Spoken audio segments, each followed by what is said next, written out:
Hello and welcome to Netflix vs. Cinema, the podcast that goes to the cinema every week, sees a couple of things, rates them out of 5, stays at home, watches things on various streaming platforms, rates them out of 5, then puts them up against each other and sees where our money has been better spent this week. My name is Tosin and I'm in the middle of the UK in a place called Bromsgrove, and joining me, as always, on the Isle of Wight, I'm going to go with Shaun Harris first.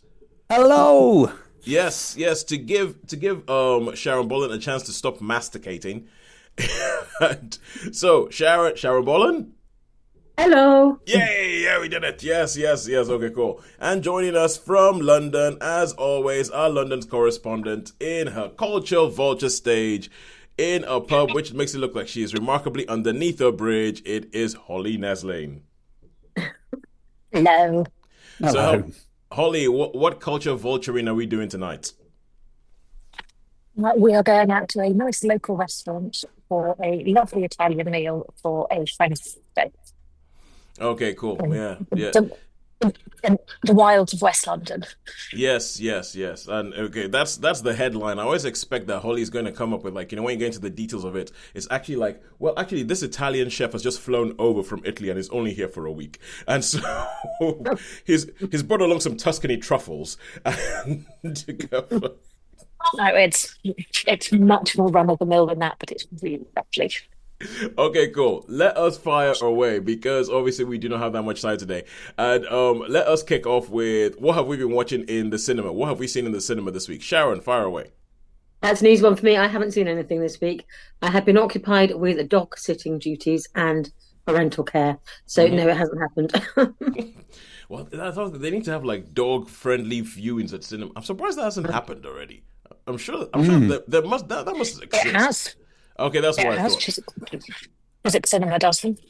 Yeah, I was thinking like with the love affair that the UK has with dogs, it must have happened somewhere. All right, cool. Shaun, how about you? What have you seen in the cinema in the last week? I've seen The Monkey. That's all I've seen really. The Monkey. As I say, I've had a bit of a strange one this week.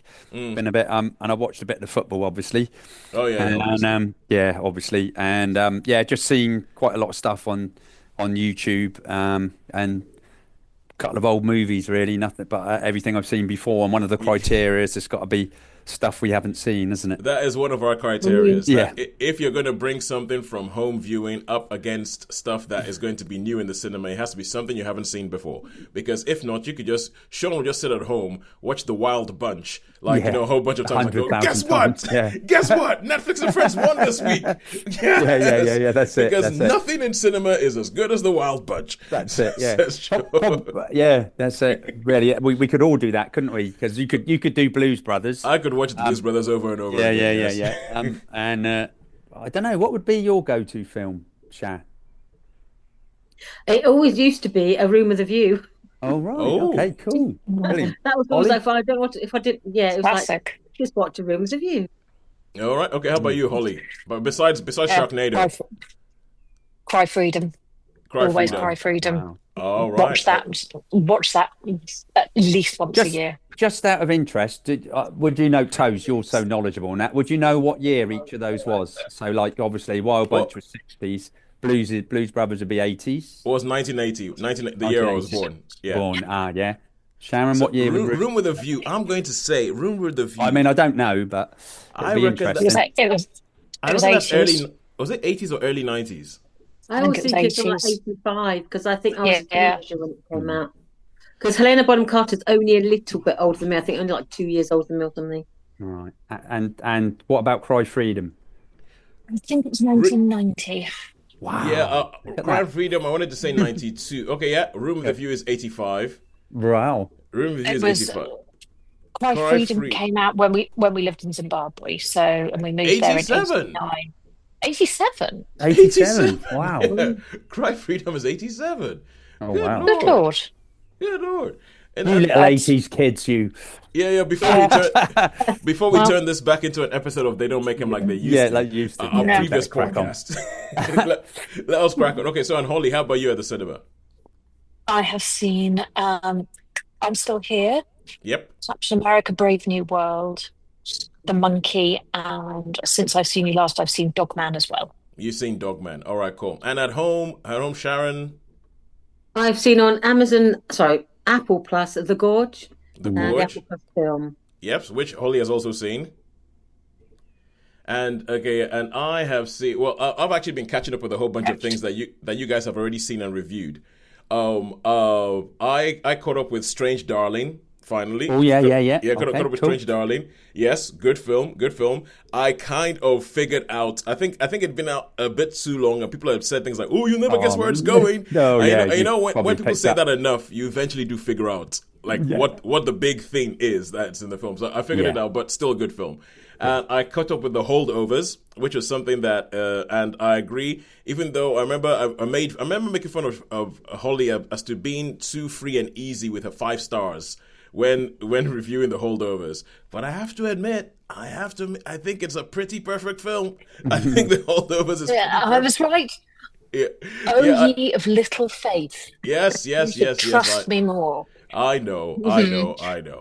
All right, cool. And I finally, and there was a film that I started watching years ago, and I never finished, and I finally finished watching it, and it's a film called Smallfoot. It's an animated movie, so Sharon, don't worry, you can switch off when you get to review that. It's a film called Smallfoot, and there is at least one other, I think Black Doves. We never reviewed Black Doves, which I know Holly saw. We never review a Black Dove. So we're going to fire through these as quickly as possible to see how many of these we can get through before Holly has to go off and, eat from the Italian chef with his Tuscany truffles. But so let us kick off with let's say I'm going to kick off with The Monkey. We'll kick off with The Monkey. So Shaun, if you can tell us a little bit about what this is all about, I'll give you what I know as somebody who hasn't seen it and had this as a film that I could have watched. I know it's based on a Stephen King story. I know there's an evil monkey, and it's one of these monkeys that you wind up at the back and bangs its cymbals together. And these kids find it. But the thing with the monkey is that whenever it gets wound up and it binds its cymbal together, something's gonna happen. Something bad's gonna happen, i.e., somebody is going to die. And that is the basic premise I know of the film. Shaun, how right am I? Yeah, pretty good, but it's a drum. It's a drum, not cymbals. Oh, a drum. So, okay, a drum. Yeah. So, and when the final thing, it's sort of brrr, and it's what's it? Yeah, the fair, and then it stops for a bit, and then things happen, and then bonk, then whatever. Once it comes down on the final hit, if you like. Yep. And it's got this maniacal grin as well, maniacal grin. So yeah, when you wind it up, but yeah. So basically, the story it starts off with a few flashbacks of 2 twins, one slightly older, and should we say bullies the younger twin. Mm-hmm. But it actually starts off with I'm assuming an airline pilot or someone in a uniform comes in and he says, you need to take this back. You need to take this back. And the shopkeeper, anyway, something nasty happens, shall we say, and then it goes to this story about. There's always a creepy shopkeeper. Yeah, there's always. Well, he's not creepy. He's a bit dumb, I guess, but he's. But then, yeah. So it's a story that starts off with these 2 twins and something they find this monkey that their father, because the father was an airline pilot and he's brought these different things back, and they find this monkey and they go, oh yeah, we try it. So they wind it up, and then something nasty happens to someone that they know, and then you get sort of a few other items happen when they're children, like at school, they're really hot, and then it moves on to when they're older, and there's been some certain deaths, and I guess the younger twin, he's estranged from his wife. He's obviously had a son, and he has his son one day a year, and they basically go on an adventure. One day a year. 1 day a year, yeah. Good Lord. So I know, yeah. But anyway, that's part of the story, and then we go into it's difficult without giving things away. Yeah. I'd imagine. A relative they know, a relative that they stayed with for a while. She dies in the most fantastic way, which I absolutely was absolutely brilliant. And I've heard a lot about the deaths in this film. I've heard a lot about the deaths in this film. I mean, that was just like whoa. So anyway, there's a real lot of gore in this movie, and it's basically the story of them. They've got, over the years, they've tried to get rid of the monkey, they've tried to destroy the monkey, but always seems to sort of pop up and all right. Now, Yeah, sorry. Yeah, I was just going to say that it was not what I was expecting because I hadn't read anything, I hadn't Yep. seen anything. I had not what I was expecting. But anyway, I'll give the views later when the other guys have their. Okay. So Holly, what did you think of this? First of all, Cinema Buddy Steph was also, it was not what she was expecting, whereas it was, relatively speaking, I was Was expecting. it? I And mean, I found it hysterical, as did she. It is, I understand why it's classed as a horror because it is very boring, but it is so funny. And the deaths are just yeah. hysterical. That It's do so you agree, Holly? ridiculous. The auntie one, Oh, just class. it's It it's was just. priceless. And the end. The Oh end yeah, is the just end as that well. Yeah, yeah, that yeah, that whole last section yeah, is yeah. just Insane. unhingedly funny. Yeah. But yeah, Okay. that is it, yeah, it's fabulous. Oh, okay. Good. This is making me think maybe I need to go see it. I think Sharon would enjoy it too. I could say it's sad because when I first saw the trailer, well, I haven't even seen the trailer of No. it. I literally just saw the poster. And I was like, oh, I don't know. And now I'm thinking, actually, it sounds like it's more up my street, actually. I was, yeah. I mean, I was expecting it to be horror sort of thing, like Yeah. I don't know, it's in the probably what put Carrie me or off. I thought it might be horrible. Firestarter or something along those lines, with a bit. I had no idea. I wasn't expecting. What I saw. Oh, it's everything I've heard. It sounds like it's a blood drenched hoot. Yeah, you have a demon toy, but it's not Amber. Okay, all right, cool. So with that, obviously we don't want to say anything else. We don't want to sort of start giving spoilers about the different kills or anything like that. So let's just jump straight to the rating. How many stars would you give this? Oh, I'm going to give this one a 4 because I had a great time. I was laughing, and just purely for the auntie death. I mean, I was like, that kept me going for. Yeah. Even now, when I think about it, when I've got it pictured in my head, I still laugh. I went and what was really nice, the showing I went to, Happy John turned up, but there was, I don't know if you remember. Do you remember Dave used to go to the quizzes, Sharon? Yeah, I know, Dave. Yeah. Well, I when I got in and the trailers were on, and I saw where my seat was I was quite next to. I didn't realise it was Dave, and he went, Shaun, and I went, oh, bloody hell, Dave, how are you? So we got back in touch. So Oh, nice. For anybody wondering, Shaun, Sharon, and I, well, Sharon and Shaun knew each other for a while, but I met Sharon and Shaun at a film quiz on the Isle of Wight, which is where this whole podcasting journey started, because I wanted film friends. So 4 stars for You made some. Yeah. And I think it's fair to say I made some film friends. So let's say 4 stars for the monkey from Shaun. I'm guessing that's from Holly's smile, from Holly's massive smile. I'm guessing it's a 4 stars from you as well. It is 4 stars for me as well. was- It's a high 4 as well. Yeah. It's not quite a 5, but it's close. It was a terrific fun. joy. Terrific Okay, fun. Yeah. all right, and Shaun. I will watch it again without a doubt. Okay, so and Shaun, just so you know, it's directed by a guy called Osgood Perkins, who also directed Long Legs, which I know you liked as well. Yes, that's right.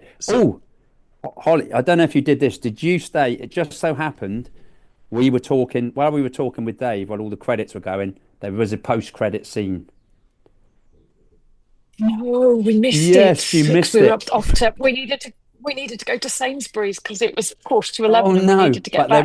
there is We needed Diet Coke for the Oscars. there's a post-credit scene. So and I mean we probably wouldn't have, but because Dave was there and we were chatting and catching up, Yeah. we stayed to the end, and it was like because Dave was just standing up, and then it was like, oh, what's this? All right, so public service announcement: stay till the end of the monkey. And also the other thing is Again. the other thing, Osgood Perkins, who directed the film, you might recognize that is a famous last name in film history. And if you think of somebody else named Perkins in film history, he is related to that person. Exactly. Oh, right. Yeah, he's Anthony Perkins' son. And wow. my God, he looks right. like him. Yeah, Does he? I'm looking at a picture of him right now, and I'm like, he does look like him. And Wow, weirdly enough, wow. he was a child actor. His first role on screen was playing a younger version of his dad in Psycho 2. Wow. Yeah. So yeah. Oh, good Lord, man. Actually, I'm going to switch this off because that's actually kind of unsettling. It's a little bit of something looking like young Norman Bates. Anyway, cool. Now we're gonna stick with cinema because we're gonna try and rush through the things that Holly has seen. And I'm gonna go with I'm Still Here. So we're breaking tradition. We usually go cinema, Netflix, but we're gonna stick with cinema. Which is 5 out of the 6 things this week Holly has seen. Oh my word. Okay, I'm gonna go with let's go with Dogman. So Holly, quickly tell us about Dogman. So, Dogman is a cartoon about a policeman who is a little bit inept and his very bright dog, and they are off doing their thing, investigation of crimes of Petey the cat. And due to problems with colour blindness, they are blown up. And in order to save them, the dog's head is put on the man's body, and lo, we have Dogman, the dog police officer, who is brilliant, but also cannot be trusted not to with balls or squirrels. He loves a squirrel. And the premise of the story. Yeah, I'm sorry, Holly. I just love everything about this. I mean, the premise of this film is so stupid. It's so stupid. And also, Sharon's face as you're describing the premise of the film is priceless. It's absolutely priceless. Sorry, carry on, Holly. So it is ultimately a film all about fighting the crimes of Petey the cat. Broadly speaking, there is, some greater detail to it, and it is an absolute delight. I took my sort of godchildren to Lee's first ever cinema trip at the age of 4, and Harry is second at nearly 6. Yeah, and they loved it. It was a delight taking them. It's really funny, and I'm not. It's not what I would say was my sort of film, but it was great. Really, really recommend it. This everything about this film says it is my sort of film. It is stupid, it is silly, completely. You'll love it. And it is essentially written by kids, because the whole idea is that Dogman, if you remember, a couple of years ago there was a film called Captain Underpants, the first epic movie, and Dogman is a comic that is written by the characters from Captain Underpants who are kids. And they're kids and they're silly kids. So the whole idea is that this is a film that was written by those kids. That's the whole idea. And for me, I'm kind of like, it's animation, it's silly, it sounds like it's almost like throwback to the Tom and Jerry days. And I'd been booked in to see this film, but traffic scuppered me and I couldn't go see it. So so I'm hopeful I will still get to see it. So I mean, I think when you hear that, I feel like almost plot isn't important. I'm not sure whether there's much else that you can say. And I'm like, it sounds like we should just jump straight to the star spoilers. What? Yeah, not without spoilers. Not without spoilers. Well, possibly. There are some lovely little twists to it. It's delightful. I'm actually going to go out and live and give it a 5. Whoa! It's sort of Jesus, whoa. Yeah, I know. Whoa. It's a 3 as an adult film, but for what it is, it's a 5. Oh, okay. You know what I think this is. I think this is like last week when I went to see Bridget Jones, and I was one of 5 men in the cinema, and I was kind of like, I think I better like this, if not I'm in trouble. No, I really, really enjoyed it. So yeah, I'm going 5. All right. Okay. Cool. So 5 stars for Dogman. I don't think there's much else that you need to know. I think the synopsis of the film will either tell you it's the kind of film that you want to see or the kind of film that you want to run a mile from. So for me, I want to see Sharon might be a mile away by the time I finish this sentence. It may be quite a 3-minute mile, but it'll be pretty close. All right, cool. And let's talk I Am Still Here. Now, we recently had the Oscars. We just had the Oscars finish. And Holly, I'm just going to mute you for a second. So we had the Oscars recently. Actually, we're recording it the week after we had the Oscars. We haven't had that much time to actually go into it because Holly, I know, watched the entire show for the Oscars. I know. And she watched the entire show live, which I'm like, yeah, you... And booked the morning off work afterwards to sleep. Book the morning afterwards to sleep in. I mean, I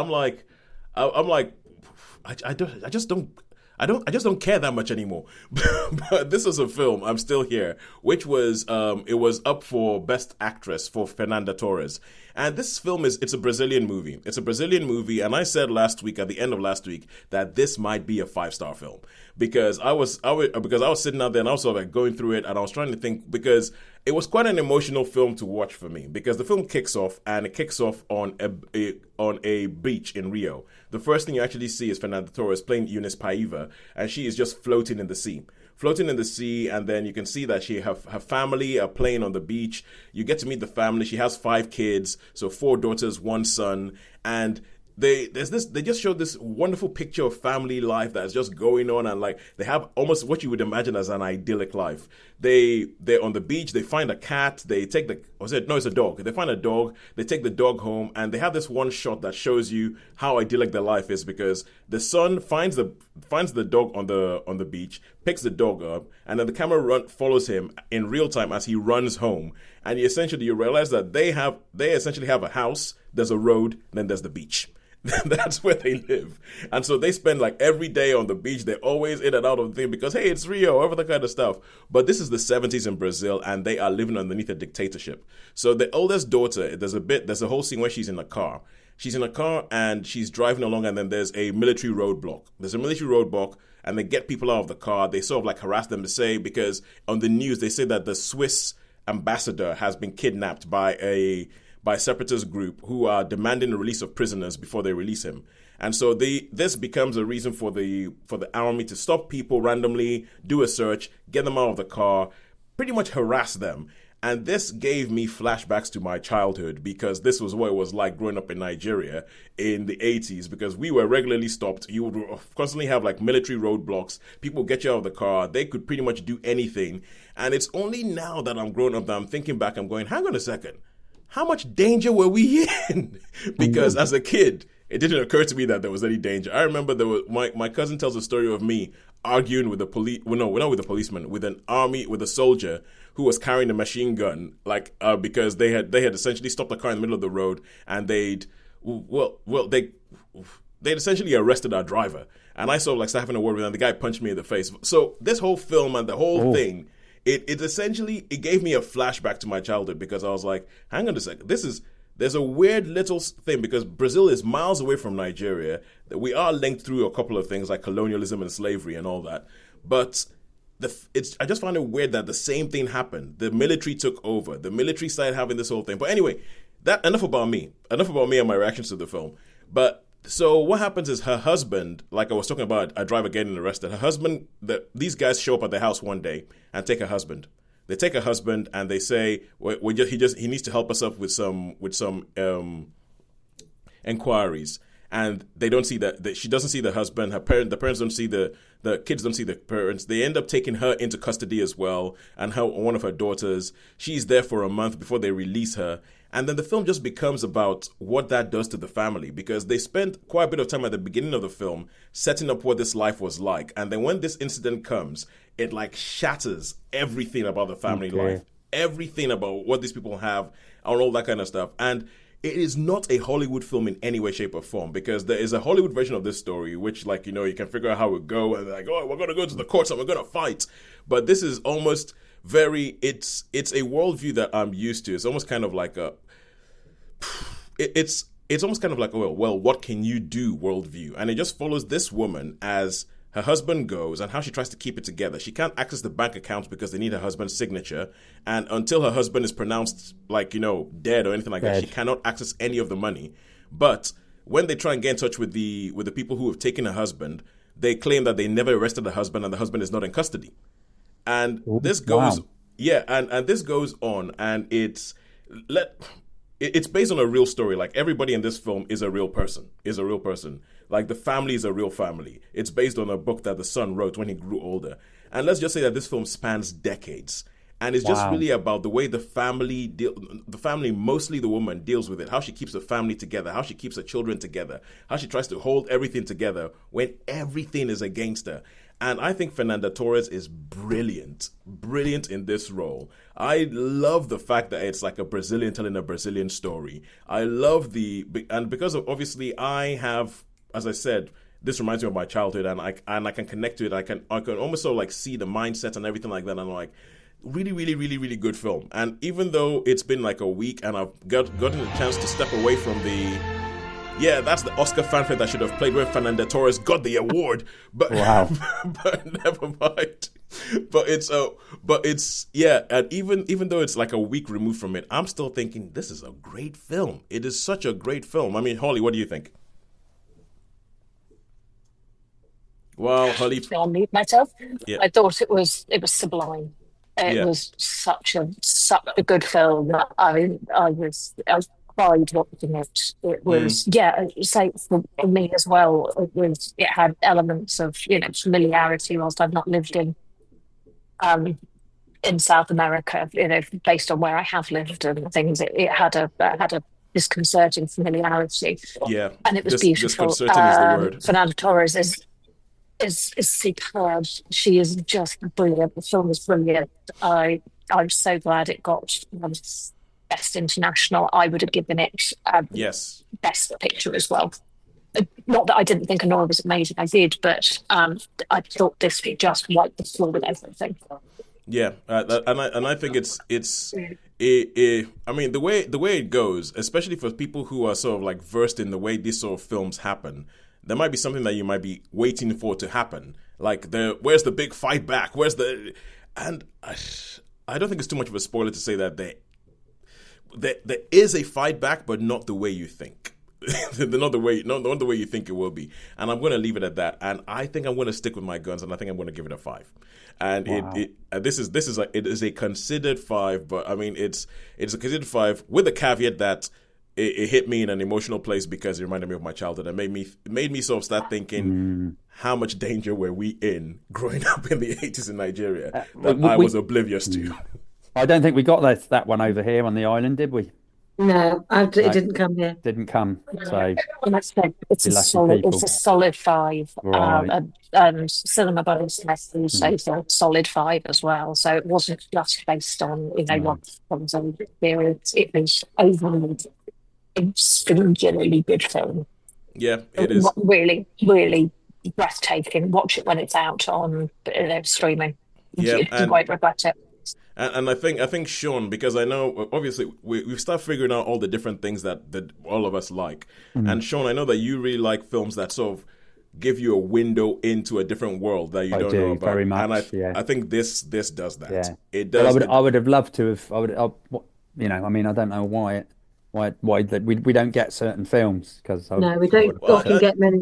Is it in Portuguese? It's in Portuguese. It's entirely in Portuguese with English subtitles. To have films not in the English language at our cinema. They don't tend to have non-English films there very often. Yeah, yeah. So it's I mean, I'll go find it. I mean, also, Shaun, it's the 70s. It's the 70s, man. It's your era. It's the 70s. It's your era. It goes. Yeah, I would have if I'd have seen it about. I probably would have checked it. Yeah, but I'm still here. I'm still here. Right. Yeah. Which, do not confuse it, because I spent ages confusing this film especially because there's a Bob Dylan film that's been in the Oscar race with I'm Not There. There's a previous Bob Dylan film that had Kate Blanchett playing a version of Bob Dylan at some point called I'm Not There. This is not that film. This is not a Bob Dylan film. It's I'm Still Here. It's confusing. It's confusing. Well, this weekend, providing I'm well enough, I'm going up to London. So I was deciding. So basically, on Sunday I'm going to Bournemouth Spurs. So I'm going up on Saturday night to meet with a couple of my nephews, and we're gonna spend Saturday night. But I've got a bit of time to kill in the afternoon, so I might try and check that out. It's either that or Mickey 17 in IMAX. I one or the other. I don't know. It's going to be. I've been looking. Pardon? I'm looking forward to seeing that. I may see that on Sunday. I, on the other hand, I'm going for a Showgirl double bill on Friday.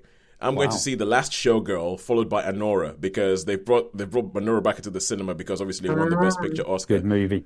Yeah, so I'm gonna go see I'm gonna have a Showgirl double bill with those. All right, cool. Now let's go over to streaming and we're gonna talk The Gorge. Sharon, tell us about The Gorge.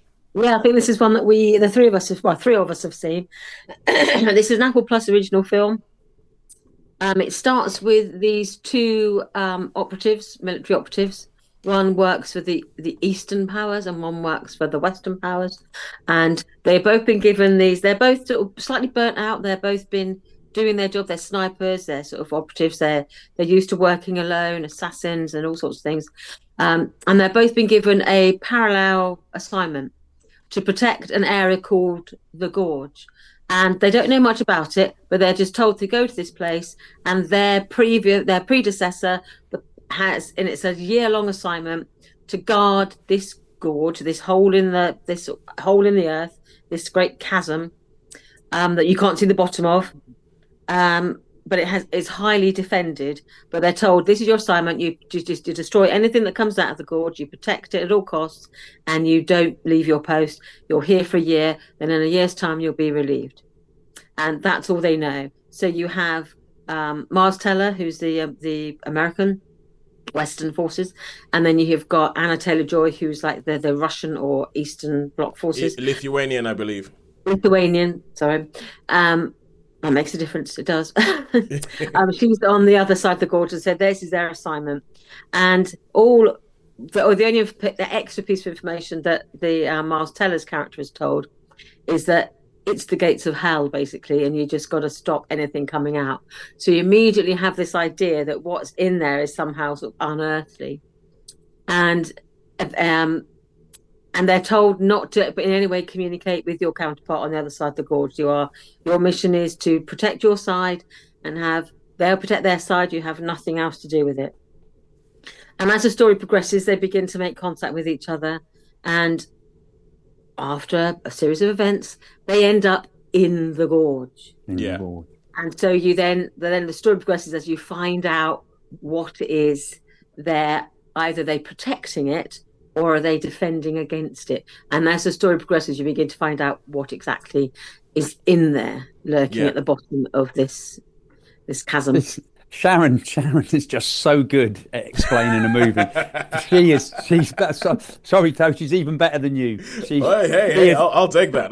She is class. She is class. Impeccable. Yeah, that was fantastic, mate. Exactly what I wish I could have said that. There's no way I'd have managed that.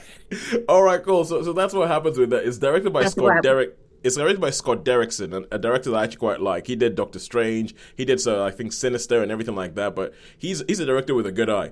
So what did you think of this? I liked it. I thought there was enough twist in it for you to think, oh, actually, I wasn't quite expecting that. Yeah. It sets something up and then it does a little bit of a right turn partway through the film. So you begin to think, actually, this is cleverer than you think it is. Yeah. But it's still full of, spectacle and events and action and drama and more than a hint of romance. Yeah. So I thought to me, I enjoyed it. I liked some of the effects. I liked some of the way it worked. So I was pleasantly pleased with it. It's not really a spoiler to say that this ends up being a creature feature, right? Yeah. I guess. Yeah, there are. Yeah, there's creatures in it. Okay, cool. Yeah. All right. So with that, because Shaun, have you seen The Gorge? I have seen The Gorge. Yes. Okay, cool. So what did you think? And then Holly, who I think is hot-footing it to the Italian chef, right? So well, The Gorge, I agree with Sharon, and she explained it really well. I do think that, considering what the creatures were, and what I'd about, I think they would have put up. There's a scene in a church, I think, which I think they would have put up. Being what they were being, they might have put up a bit of a better fight than I found that. But then you could give it the excuse that because of these creatures the way they were, they lost something. So, but yeah, no, it was good. I quite liked this. I thought it was good. I enjoyed it more with the interaction between the two than when they went in the gorge. I'm not saying the gorge bit was wrong, but I liked the bit before they went into the gorge. Yeah. The sort of the, shall we say, because it's many things. It's a creature feature. It's a romance and everything like that. And there's a courtship. There's a whole sort of courtship element of it. And I've heard a lot about that. That that's the unexpected highlight of the movie. Yeah. Yeah, so the first half, I think was probably the better half. Oh, thanks. Oh, Yeah. okay. Yeah, I think I agree. But it was I think I agree, but it was a very watchable. It was a very watchable film. It was better than I expected. I put it on thinking it was going to be absolute nonsense, and it had more to it than I had thought. It's a pleasant surprise. Well, yeah, I'm still going to watch it. Just and totally happy for absolute nonsense. Quite frankly, if it's a I'm totally happy for that. So, how many stars would we give The Gorge? I personally would probably say it's a solid 3. It had highlights, and it started off good, and I think the reveal for me was not as fulfilling as I maybe would have liked. So I would give it a solid 3. I enjoyed it. I thought it was a good watch. The time passed really well. Yeah, there's had enough sort of twists and turns, and sort of the chemistry between the main characters was really good. But for me, somehow, it just sort of tailed off a little bit for me to the second half. So I would give it a solid 3. It was certainly worth watching.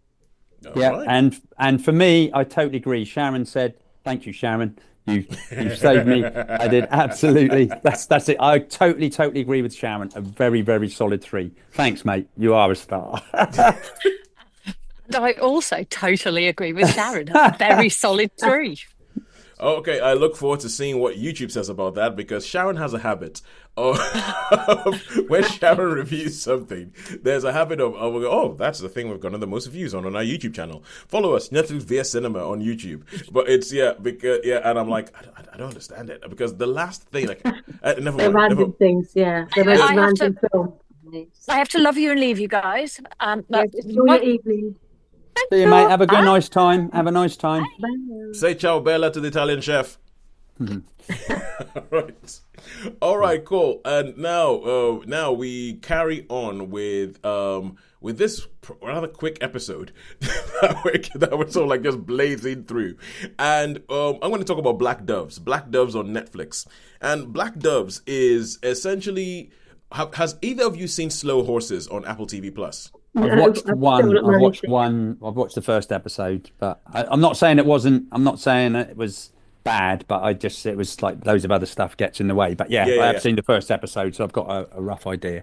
All right, so I feel like Slow Horses and how acclaimed Slow Horses has meant that I think a whole bunch of different people are going, well, we need our spy thing, because there's this sort of like spy serials coming out of the woodwork. There's The Agency on Paramount Plus. There's all that, and this is Netflix's version, Black Doves. So it's English, all that kind of stuff. It's not based on anything. It's an original story. Is this the Keira Knightley one with Ben Whishaw? It is Keira Knightley, Ben Whishaw, Sarah Lancashire. They are the 3 main names. And when the whole kicks off, and it kicks off with one of these scenes where it's like, proper espionage stuff, where someone's walking along in London Street. He thinks it might be being followed. He's on the phone with 2 other people. And as he's speaking on the phone to 2 other people, the line goes dead. And when the line goes dead, he's like, okay, cool, what's going on here? And then all of a sudden, he looks down and then he touches his stomach and there's blood on his hands. Very, very espionage. And then you cut to Keira Knightley, who is the wife of somebody who is, I'm not sure whether they say it, but everything about it says he's a Tory politician. She's the wife of a Tory politician who is quite high up, like he's possibly next in line to be the prime minister. That's the way she's put forward.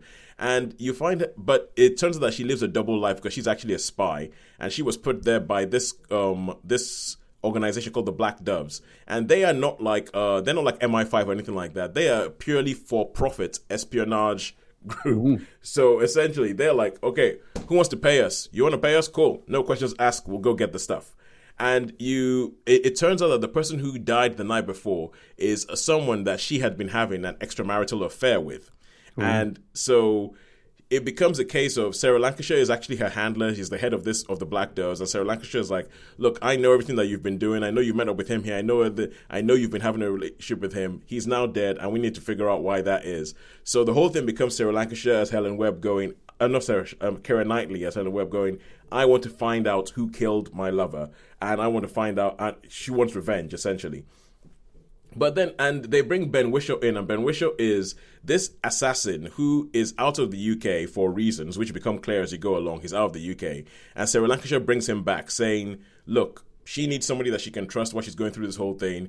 I know she can trust you because Ben Whishaw and Keira Knightley have this kind of brother-sister relationship, which gets explained as you go along. So as to why they have that relationship, what happened in the past, that everything like that, through some flashbacks and all that kind of stuff. And it goes on, and it becomes one of these sort of twisty turny. I think there's only about 6 episodes. Twisty turny things as you find out things. You find out, okay, hang on a second. Who was this person that she was having a relationship with? Why was she having a relationship with him? Was he actually in the whole espionage thing, or was he just a civil servant as he said? And it's quite a well constructed show about this whole thing as it goes on. But there is a beginning, there is a middle, there is an end. But they do delve a little bit into the personal lives of these different people, of the different people who are in this espionage whole thing, and it's quite good. I think it manages to capture a little bit of the slow horses thing, in that it's about the minutiae and the mundanity of, hang on a second, I've just gone in there and fought with these people and blown somebody's head off, and now I've got to go back home and tuck my kids in before they go to bed. and it does have that sort of weird sort of humor thing about it. I don't think it's as good as Slow Horses, but it is quite cool. I would still give it I'm going to say a 4 out of 5. Right, okay. Yeah, I'll give it a 4 out of 5 for Black Doves. And how many episodes is it? I think it's 6. Right. It's either that 6 seems to be or standard for Netflix, doesn't it? It seems to be the standard. Yeah. It's either 6 or 8. One of those two. Right. Essentially, it's not one of those things that overstays its welcome and just hangs around for so long that you're like, oh my god, end it already. You have too much story for the number. No, you have too many episodes for the amount of story you have. Isn't one of those. All right. And I'm going to go off. Let's see. We finished off in cinema with an animation, and I'm going to finish off on TV and stuff with an animation. Hey, Sharon. Thank you. It's Christmas. Yeah. This is one called Smallfoot. And this was released a couple of years back. And it's set off. First, I'll start off by saying I think that this is one of the cleverest animations that I've seen that was outside of Pixar or Disney or anything like that. And when it was released, I think it was released around the same time as a film called Abominable, which is a lot more kid-friendly kind of thing. This has a lot more going on in there. So when the film kicks off, you meet a group of Yetis. There's a group of Yetis who live at the top of this mountain, and there's it's like a civilization, and you meet one called Migo, voiced by Channing Tatum, whose dad is the bell ringer, and they have this whole mythology where his dad is the gong ringer, and his dad has to be fired out of a catapult to this massive gong every morning to headbutt it, because when he headbutts it, then what they call the glowing snail in the sky will rise up and go across, and if you don't hit the gong, the snail in the sky cannot go across. And they have this guy called the Stone Keeper, who is like the chief of the village. And he has all these stones, voiced by Common, and he has all these stones attached to his cloak. And all these stones are like the tablets. They're like the 10 Commandments, only that there's hundreds of them attached that say, don't go down the mountain, don't do this thing, because they live on top of a mountain. But what they say is that they live on an island that's floating on clouds, because they're surrounded by a bunch of clouds. So it's all about, and this film becomes all about how you use belief to control people in what is ostensibly a kid's film. And I'm just really, really impressed, because it's all about the fact that they have this belief, and they're told, don't question it. One of the stones actually says, don't question the stones. And it's and so they go, there's nothing down there. But people keep talking about this thing called a Smallfoot. And this is where I think it gets quite clever, because obviously we are humans and we talk about this mythical creature called the Bigfoot. And you have all these big feet who have this mythical creature called the Smallfoot that they talk about. And through reasons, one day, Migo sees a plane, and the plane crashes, and a Smallfoot comes over, and he's like, oh my god, it's a Smallfoot! And he goes back and tells everybody that I've seen a Smallfoot. Nobody believes him. He gets banished, and then it becomes his mission to go and find a Smallfoot to prove that he wasn't crazy. And he meets this Smallfoot, this human, voiced by James Corden, who he takes back to his village. But then there's a whole thing about where when you realize the reason that comes up as to why you have this whole, why have all the stones? Why have all the rules? Why have all the don't question this? Why they live at the top of a mountain? The reason that comes up is they present a very, very good reason. It reminds me a little bit of, if you remember Black Panther. Oh yeah, yeah. Remember in Black Panther? Remember when they speak to what's his name, the character played by Michael B. Jordan, Killmonger. When Killmonger when he tells you his motivation, there's a bit where you're going, actually the dude, he kind of has a point. I mean, he's a bit murderous about it, but he has a point.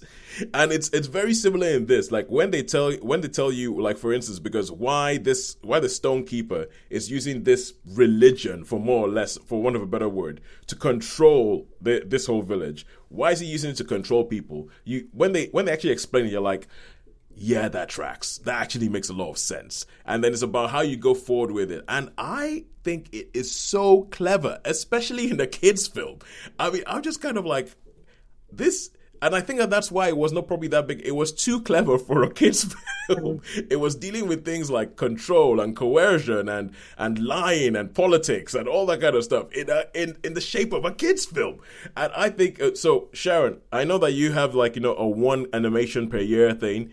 Yeah. This would be the one that I would recommend. I would recommend go see Smallfoot. It is on Sky Movies. I would recommend Smallfoot because it is clever. It has songs and all that kind of stuff, but it has stuff. Hey, Shaun, you were going to ask something. Yeah, I was just going to ask something because there's a story I seem to read. I don't know if it's an ancient Roman thing or something like that, but I seem to remember did something and it was like a cave and people lived in a cave. Yep. And there were these things, but they never went out of the cave. I think it was some ancient Greek or Roman author that wrote this book, and the people would never go out. I'm not sure. I'm going to research that. So I'm going to research that. And by the way, Michael B. Jordan, I saw him over at Bournemouth. So because he's part owners. Oh yeah, he's one of the part owners of Bournemouth, isn't he? Bournemouth, yeah. And there was an advert. Yeah, there was an advert on Sky. I mean, he's going, "Are you advertising the Premier League?" Oh and yeah. He goes, and at the end he goes, "Go Cherries!" Oh yeah. Well, with a Bournemouth scarf or something. Yeah. So there you go. Oh, awesome, good stuff. All right, go. So how many stars? I would give it a 4. Wow. Yeah. Okay. Yeah, I would give, for me, Smallfoot is a 4 out of 5.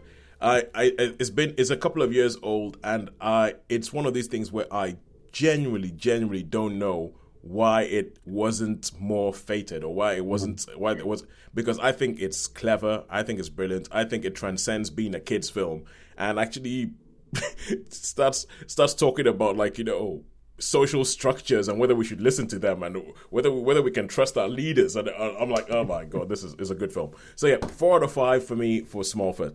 So that is us. We have gotten to the end, and the only question left is who has won this week. I think cinema's probably aced it this week with all the 5s and 4s.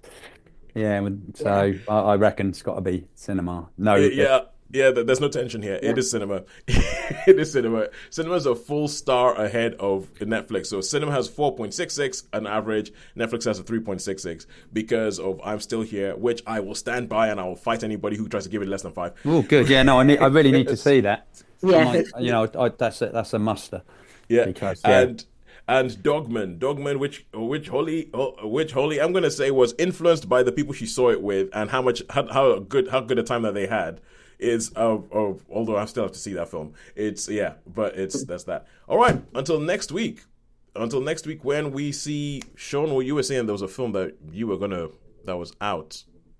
Not Mickey 17, no. Mickey 17. Yes, Yeah. Mickey 17 is the big one. Well, because I was up in London, I was thinking I might go see that in IMAX while I'm up there. Yep. Then the IMAX Leicester Square. So there's Mickey 17. I also think Marching Powder, the Danny Dyer film, but I don't know if that'll be Sharon's cup of tea. That'd probably be pretty awful, but I expect I get to see that at some point. The thing is, I think the thing with Marching Powder, and because it's a Danny Dyer film, and I think Danny Dyer's gone to the point where he has a sense of irony and a sense of humor about his own public persona. So I think Marching Powder might actually be hilarious. Right, we'll have to check that. I think it might be hilarious. So yes, I think the big film to see next week would be Mickey 17. It would be Mickey 17. I'll try. We're hoping to sort of we should not have a little small dog around the house after in another few more days. So That's what I was about to say. Have you dumped the dog in No, the best way he's possible? still with her. In Still a with way, her. in a way that won't get you chased by the RSPCA. Have you? No, he's a Velcro dog, so it's one of those. You just can't leave him. Yep. Yeah. All right, Okay. cool. So anyway, until next week, it is a goodbye from me. It's a goodbye from me. And it's a goodbye from me. And if Holly was still here, she would say ciao from her. Ciao. Yeah. Ciao. Thank you so much for joining us. Okay.